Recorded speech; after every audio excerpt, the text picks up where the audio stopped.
What's up, guys? This is Matt Ramsey with the Octave Higher East Voice Studio in Austin, Texas.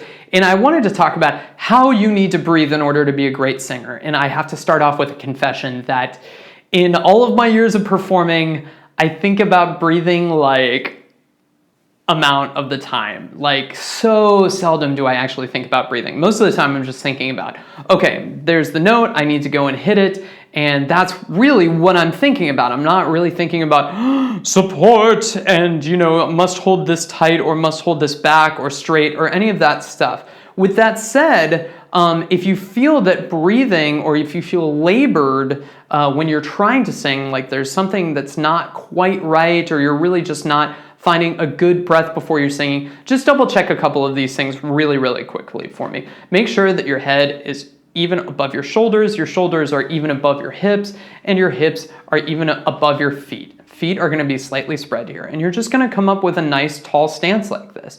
There's really nothing huge to it or hugely complicated. I think that breathing and singing has been thought of as there's only one way to be a great singer, and it has to do with breath.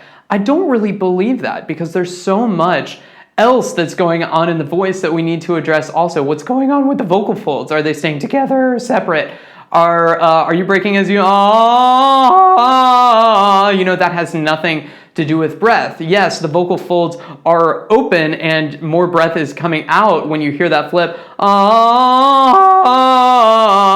Yes, that is totally true. But is that because you're not breathing right? Depends. It really depends. But in most of the cases, I would say that the breath is just kind of the fuel and the vocal folds are kind of the motor. And if there is going to be a problem between the two, most people have pretty good fuel because they've lived to be 15 or 20 or 30 years old. And most of the time it's with the motor or the actual mechanism itself of the vocal folds that's misbehaving. And so that's what we spend most of our time working on. But again, none of the vocal fold level is going to be correct if the posture isn't right either, or if you're taking too shallow of a breath.